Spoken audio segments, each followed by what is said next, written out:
Hey, what's up everybody? Dane with Outcast Haven here. This video is meant to serve as a starting point for people who want to approach sealed from a little more competitive mindset. In it, I plan on talking about your mindset while playing, ways to evaluate your pool, how to remain objective when looking at your cards and evaluating what options you have, and just other tips and tricks for improving your sealed game overall. If you enjoy this video or any of our other content, please consider subscribing. Be sure to hit that like and notification button, and let's get into it.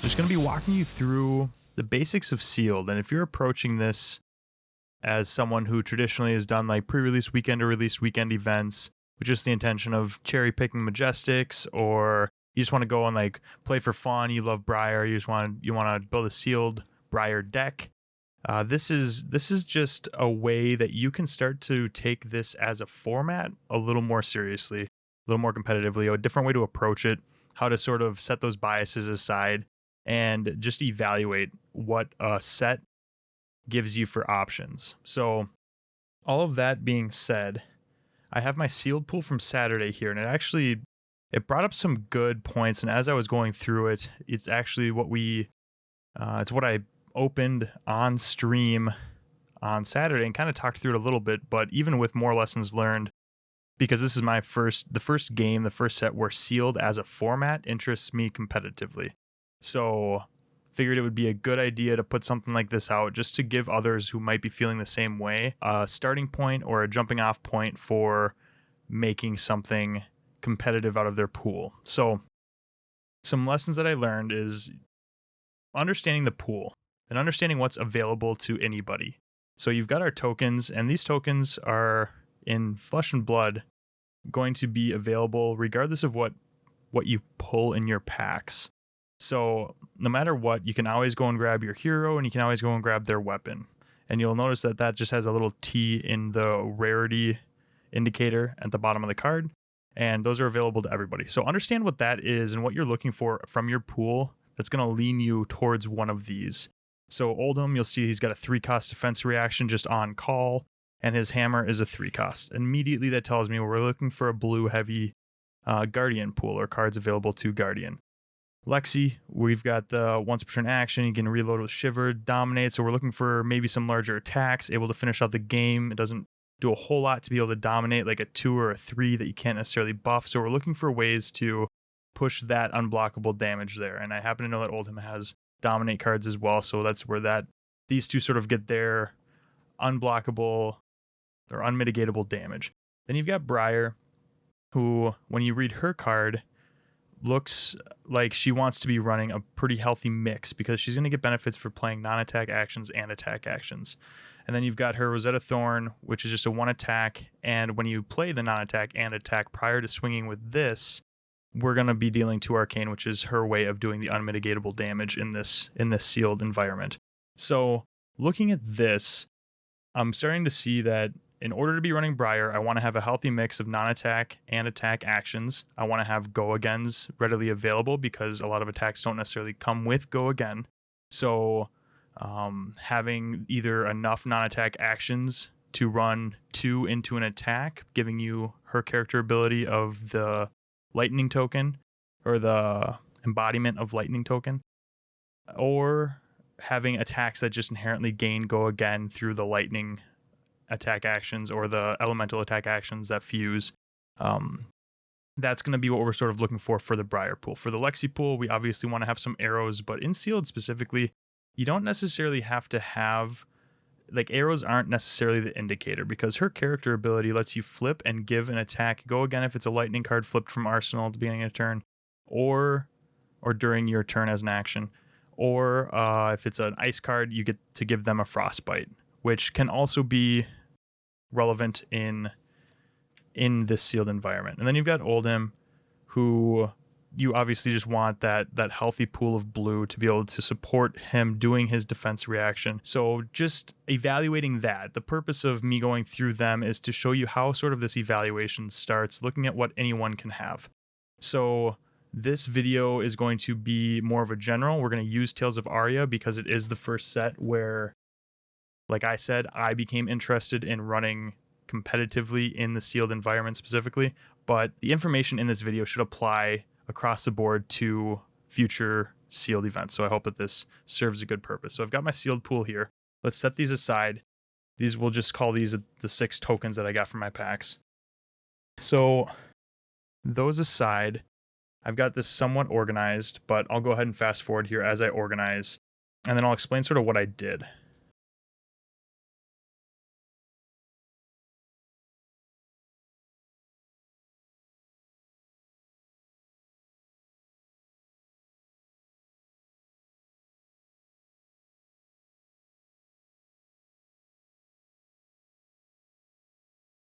So now we've got our packs all organized. As we were opening them, we were sorting them out.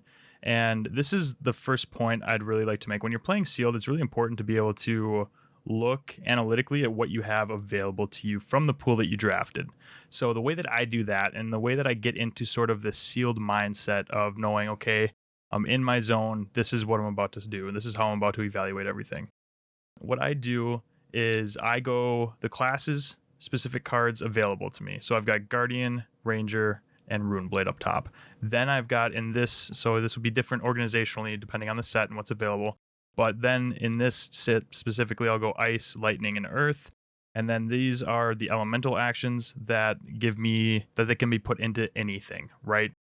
So now let's think back and we look at our equipment. And as you're pulling, you might pull something like in this pool, I just happened to pull a New Horizon, right?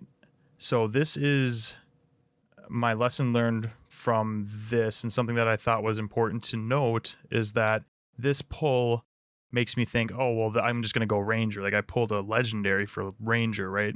Still important to evaluate your pool, what you have, and make sure that if you're going to play this competitively, that you have the tools needed to run that hero competitively. One card does not a fantastic sealed deck make. So let's just go through and do our due diligence like I did on Saturday and ensure that, maybe Ranger is viable. This additional 2-block late game is definitely something to keep in the back of our minds, but we're not going to just choose Ranger based on that. So let's start with Guardian, and let's go ahead and flip through, and we'll just see what our blue count is. So if we're looking at this, the way that I built, the reason that I set this up the way I did is because you can basically just work your way down to see what is available for each class, right? So we'll look at Guardian first, and we'll just count up blues. 2, 3, 4, 5, 6. 6 Guardians. And they have Ice and Earth available to them. 7, 8, 9, 10, 11, 12, 13, 14. So we've got 14 blues. If we run Guardian, we can run a max of 14 blues in our deck. What I've sort of learned and kind of figured out is that like 15 or less is sort of danger zone for Guardian. Getting stuck with red or yellow heavy hand, that can just be kind of painful. So I'm a little wary of that. But I will say after evaluating this pool, if you look at the Guardian defense reaction, it is if it's a 3-pitch ice card, they have to put a card from their hand on top of their deck. Very disruptive to Lexi and Briars. But there's also, if you pitch the 3-cost Earth card, that blocks for an additional 2. So if we're going the fatigue strategy, which Oldham seems like he naturally wants to do in this format, we're going to be looking for that additional block without losing cards from hand. So we're going to be looking for those Earth cards. So let's go ahead and look and see how many of those 14 blue that we just have available to us are in the Earth that will give us that trigger.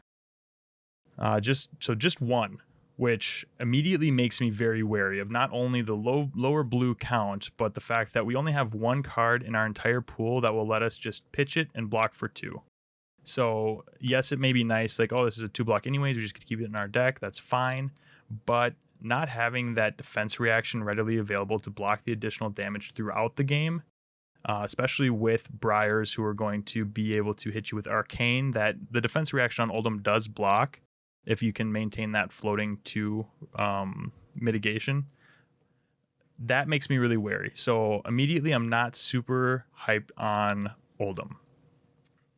I do have a rather large 1, 2, 3, 4. I've got 14 Guardian cards, and they all block for 3.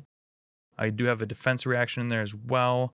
So I'm just going to take that knowledge. I'm going to set that sort of in the back of my brain, and we're going to move on. And it's also worth noting that we've got the Rotten Old Buckler, so that's an additional block throughout the game.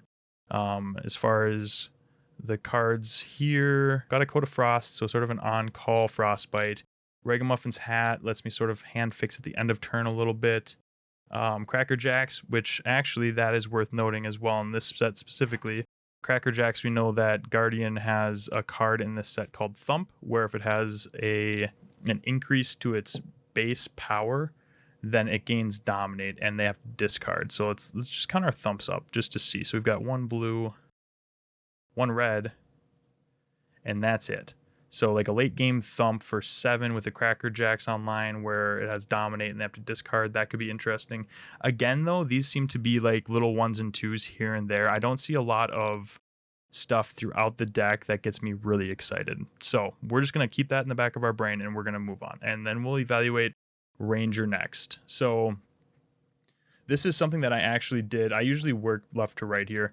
But with this, knowing that I pulled New Horizon, is I wanted to not let myself get that bias, because I like Lexi as it is as a class. So I was like, I want to avoid that bias. So I actually went right to my runeblade in this pool, and I wanted to just see like what her attack non-attack action split was. So since that is so important, let's just see what her pool has available for non-attack actions, since this set tends to be a little more attack action heavy. So let's see, non-attack 1.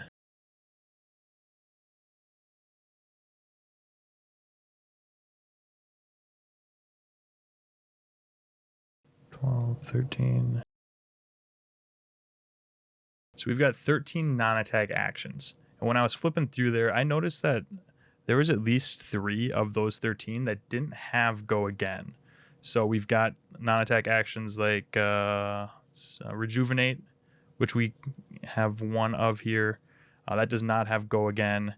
We've got, let's see if there's anything in Earth. Spire Lightning does not have Go Again.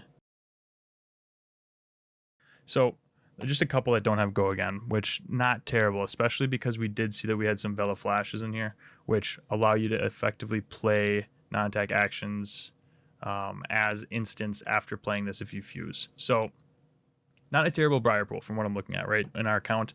So that I like where the Briar Pool is sitting. Again, not super in love. 13 is a little bit low. I'd like to lean a little more non-attack action heavy, because her ability gives you the lightning if you can play 2 into an attack. So these attacks that don't have Go Again can gain that through having a little higher non-attack action count. So looking at the Briar Pool, definitely not a bad pool by any means, but again, nothing that's really exciting me. I will say that the Mark of Lightning and the Lightning Ball combo, like knowing that exists, knowing that my equipment here, if it gets blocked, I can just deal the damage, and knowing that Lightning Ball gives me the option to, if I just swing with this, either they're taking 3 and then an additional 1 if it hits, or if they block it, they're taking 1. I can pop Mark of Lightning and deal them 2, not mitigatable, outside of Oldham. That feels really good. So keeping that as like a finisher sort of in the back of our mind. So I don't hate that is an option. But now let's look at our Lexi pool. So looking at Lexi, I immediately notice that she has, I got some Bolton shots, but she's got some good red arrows. So basically I'm looking for that breakpoint 4, knowing that I can give it a buff with a decent number of her cards. But let's just go through these. So we've got the breakpoint of 4 cards. 1,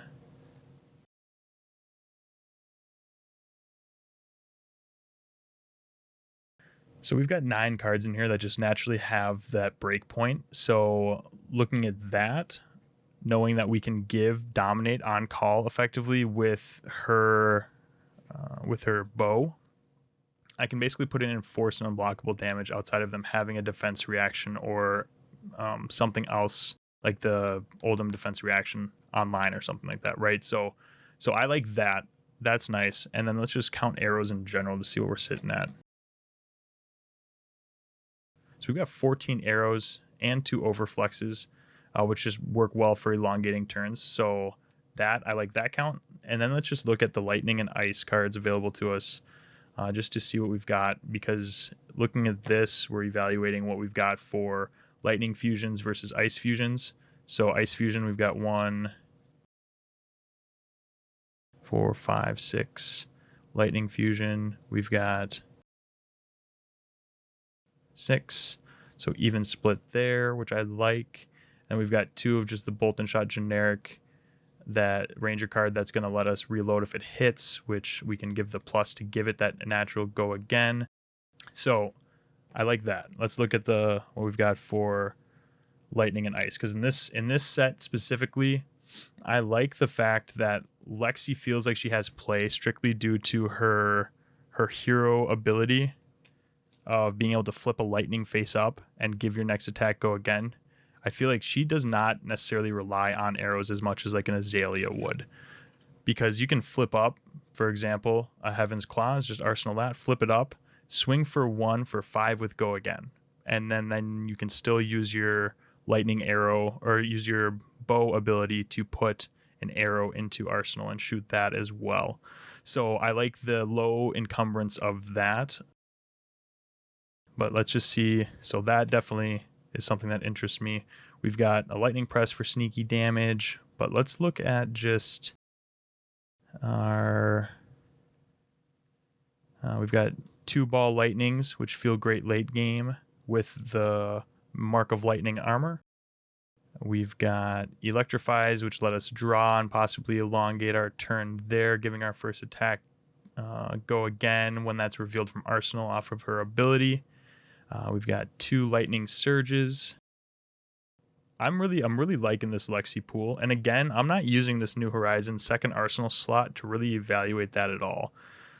Now, where that's going to come in is having a lightning card flip up from arsenal gives your first attack go again, so it makes it really unencumbering to have a lightning attack in arsenal to get to clear, so that you free up your arsenal to shoot if you don't have the New Horizon. Knowing that I do have the New Horizon, I really like the idea of being able to arsenal some ice cards, some ice attacks. So let's see what we've got for our ice attacks. Winter's Grasp is okay. So not a ton. We've got Icy Encounter for 5 if it hits Frostbite, which I like. But just these 2, I was really hoping to see some Ice Fangs or something in here, because with the New Horizon, being able to arsenal an Ice Fang, flip it up, giving you the second arsenal slot and them a Frostbite, and then still having that second arsenal slot to play with arrows and end with the attack that you flipped up, that feels really nice. But unfortunately, not in this pool. Still really liking the Lexi pool. So I think looking at all 3 of my pools now, Guardian was not super impressive, and I think that either Briar or Lexi would be a better choice. So we're going to just go ahead and start clearing out things that are only going to apply to Guardian, because that is, I like to cross things off my list, move on, and make sure that I'm keeping like a clear state of mind here. So Honing Hood, Mark of Lightning, Code of Frost, this is all still applicable to what I have here. So comparing my 2 pools between Briar and Lexi, let's look and see what I've got for just arcane damage, because right, that's the unmitigatable damage that Briar brings to the sealed environment. So we've got defense reactions, which are really nice. 1, 2, 3, 4.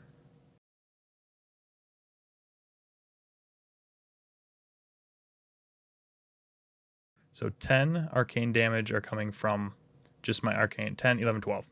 Because each of the defense reactions. So 12 arcane damage are coming from my runeblade cards. Then we'll look at what we've got. Remembering that her weapon, whenever you play the non-attack and attack action, will deal 2 arcane damage, also unmitigatable, outside of Oldham's defense reaction. So having this, we'll be able to deal 14 arcane damage throughout the course of the game. And then having Rosetta Thorn to be able to sort of supplement that with additional arcane as we play our non-attack actions. This Briar pool is actually really enticing to me as well. But what I ended up going with, and my rationale behind it, was I went Lexi with this pool just because I do have the New Horizon, and that 2 block really appealed to me because in the sealed environment, if you're going back and forth, you sort of fall into, if you remember back when you were first starting to play the game, and the end of the game could feel a little bit pillow fighty, where people are just blocking out and you're running through the end of your deck. And in the sealed environment where people may be a little newer, you might run into people that pitched a bunch of blue early, and now they're just sort of throwing 2 attacks at you, 3 attacks at you, and they're sort of dwindling down at that point. This 2 armor being able to save you an additional card in hand, it really appeals to me. So I ended up going Ranger, but I didn't really take this into account throughout the course of me evaluating the rest of my pools. And that's the lesson to learn here, is that you shouldn't see one legendary, one majestic, and be like, this is so broken, this is so good, like when I get this off, I'm gonna win. This is what I need to do. You still need to take an analytical approach to what you pulled. So let's go ahead and clear out Earth and Runeblade, because those are not going to apply to this build, because we're not going Briar. So our headpiece is going to be New Horizon. We just know that. So pull the Honing Hood.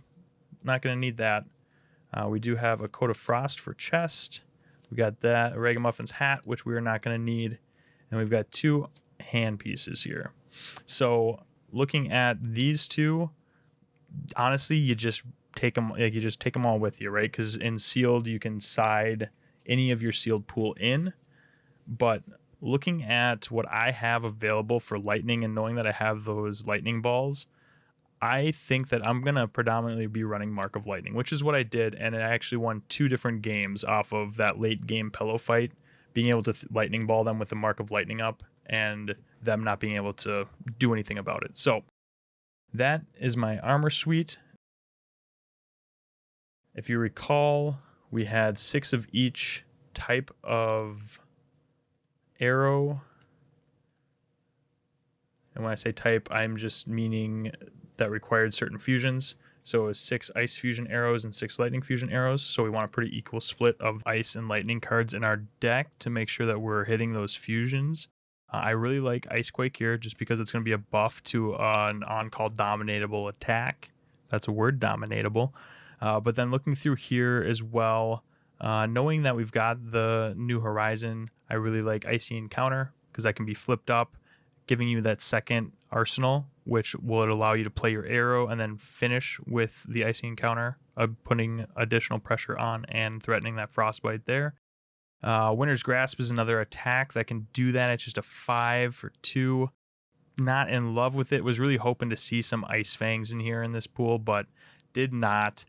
Then we'll look and just pull the 2 blues out, because blue is going to be good, especially running some little heavier attacks, but not relying on multiple cards to be able to load with your arrow instant or with your bow instant, and then shoot it as well for typically the 1 cost. There's some 0 cost in here, but primarily that's going to be what being able to have, playing a non-attack action for 1 like Electrify and loading and shooting with just the 1 blue feels good. So we want to make sure we have our blue count pretty high. Then we've got Winter's Bite. These are yellow. I like them, but they don't do anything other than be ice, and they make them discard unless they pay 2, which can be really nice. So we don't want to belittle that.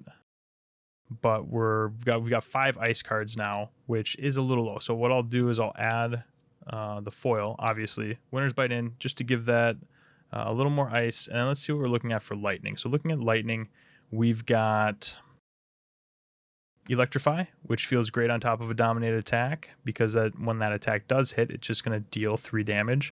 Ball Lightning paired with our Mark of Lightning is very good. So we're going to go ahead and just pull those Ball Lightnings out, because especially the blue, being able to pitch till late game and be able to, if they do decide to block that, because this threatens 2 damage if it hits.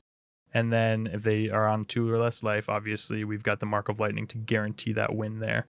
What else? Heaven's Claws feels fantastic to be able to arsenal that. flip it, give it go again, and swing for the 5 with go again into whatever else you want to do that turn. So we like that.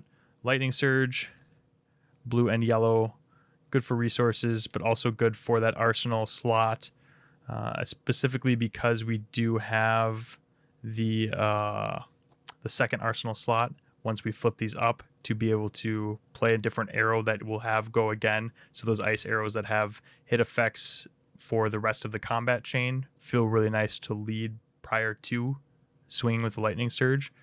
So having that second slot really sort of changes that option and what this can actually do for us. So whereas typically without the New Horizon, the lightning surge would eat its own go again because you have to clear your arsenal. Because it has go again anyways, being from arsenal feels a little bit bad, but with that second arsenal slot, it's going to feel a lot better. Then we've got lightning press. I like just for sneaky damage, and shock strikers are great for late game. They both are yellow, so they both are at that 4 power level, which make that break point, but also threaten, if you have additional cards in hand, that additional 1 damage if it hits. So if they're sitting at 2 to 3 life and they're going to let one of this hit so that they can have a turn back, you need, like, it's good to have that threat on board where you can buff this, because it's just going to deal that additional damage in there as well. So a little higher lightning count, which I don't hate, because giving those arrows go again is going to feel fine. Any of the cards, it's not going to clog. So any of these cards that we flip, the only thing that might clog, which we need to make sure to never arsenal, would be the lightning press. Otherwise we'd have to burn it to clear arsenal. So this is going to be more for like an early pitch, late game, give one of your dominate attacks an additional damage, because everything else will be able to be played from arsenal with go again. So we're never going to clog there, which feels good. But the higher electric count, or the higher lightning count, feels fine. So let's look at what we've got here for our generic elemental options. Really like Invigorate, because we are going to be able to fuse pretty consistently in this build. So we're going to run those for sure. I also really like Rejuvenate, just because it's a yellow. The yellow and red feel really nice. I'm still back and forth on the blue, but the yellow or red gaining 2 or 3 life, possibly as an instant, feels really nice with Briar running around and having that unmitigatable damage. If you do find yourself taking a little bit too much too early, that's something that can help late game. So Flash feels bad because it only gives you the well, this actually should have been up in that pool. Doesn't matter really, because this in this build feels a little bit bad because you're just giving go again twice. It blocks for 2. It's a yellow. So there's nothing about this card that really makes me think I need to find a spot in there for this. So we're going to set that aside just as an option, but something that we are probably planning on not running.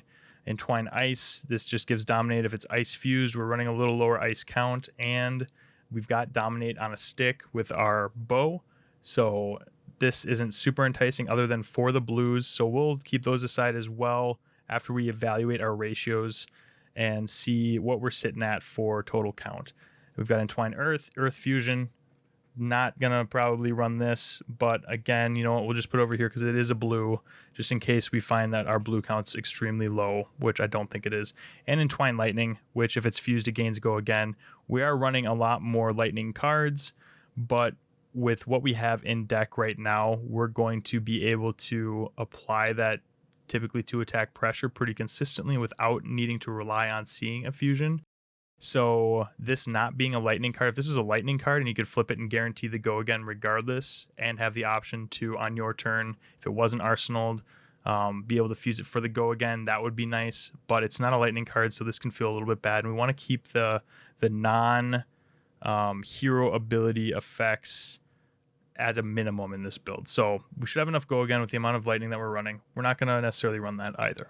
So looking at that, let's go ahead and break down our ratios, remembering to pull these back over. And let's look at where we're sitting for total count. So 1, 2.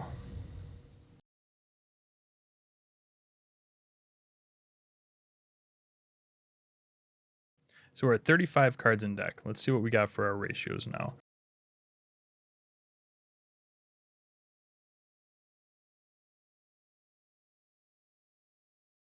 Red, 1, 2, 3, 4, 5, 6, 7, 8, 9, 10 reds. 13 yellows. And 12 blues, giving us the 35. So I like this split. This feels good. As far as like ratios, doesn't feel like I'm going to get bogged down a lot of this stuff. There's very few 2-cost things happening in this deck. You can think of, I guess, suppose the 1-cost arrows as being 2-cost arrows effectively because of the bow ability costing 1 as well. Having 25 yellow or blues in deck, I think feels good to me, is not having too many dead turns. So I'm not going to worry about upping our blue counts at all. I like the ratios of our lightning and ice. So I'm going to go ahead and just tuck these aside and be comfortable going in with this being my 35. The one thing to consider is that when you're running into Oldhim, who is going to be probably running a fatigue strategy, if they are, especially if you're finding them in later rounds, most likely they're going to be running fatigue, is you may want to reevaluate, because you can sideboard any of your sealed pool. You might want to look at possibly running some of these cards that are going to just increase your deck count without hindering you too much. So I like sideboarding an additional lightning and ice just to keep the ratios the same, as well as possibly an entwined lightning just to give an additional attack there. And I think that's probably what I would sideboard. Probably an entwined ice as well. And then that would just give us 39 cards that we side in. I don't want to increase my blue too much. I like increasing by yellow. Honestly, this is more just to ensure that you're not getting decked too fast. You're going to be playing a little bit more of a controlled build game into Oldhim. Just knowing that he's going to try to fatigue you. You want to attack with 1, maybe 2 larger attacks that have been buffed, while also stopping him from being able to set up into his big dominated attacks as much as you can. A lot of times Coat of Frost, actually the first game, if you watch the stream on Saturday, the first game, I called and counterplayed him having a Glacial Footsteps in Arsenal because he had that for probably 4 or 5 turns, and finally was going into his turn with what was going to be 2 cards in hand that he was not willing to block with. So before my final attack, I broke Coat of Frost, giving him a Frostbite. And I asked him, is that, I'm going to go ahead and say this, let me know if I'm correct after the match, but I think you've got a Glacial Footsteps in there, because that happened to me twice on Friday. So I think just adding these in to increase our deck size a little bit, whilst also having the game plan of slowing down a little bit, is going to give us what we need to play into the majority of Oldhim fatigue. So that's going to be what I sleeve up. If you enjoyed this video, or if you enjoy any of our content, we would love to have you subscribe and hit that bell notification so you get notifications when we do post new videos or go live. Every Tuesday we go live at 10 p.m. Central Time here in the States, and we just play games. We've been testing the new decks and basically just have good conversation with people that want to, pick our brains about stuff, tell people what we've learned so far, try out some new jank, whatever it is. So that's fun on Tuesdays. We stream for a couple hours then. And then every Friday morning, we have our podcast that comes out. Would love to have you join and listen if you haven't done so yet. If you have, thanks for coming back and thanks for enjoying and supporting our content. Be sure to comment down below what you thought of how I organized and how I sort of methodically went through my sealed game plan, because if you have any advice for me, again, this is the first set in any game where I've wanted to play sealed competitively as a standalone format, wanted to open the door to receiving that good feedback. This is just lessons learned from this last weekend and going in deliberately with the intent of building a mindset and a rhythm, a pattern of how I want to set up and play. So hope that this helps those out there looking to do the same. Be sure to like and subscribe, leave a comment down below, and we will talk to y'all later. Peace.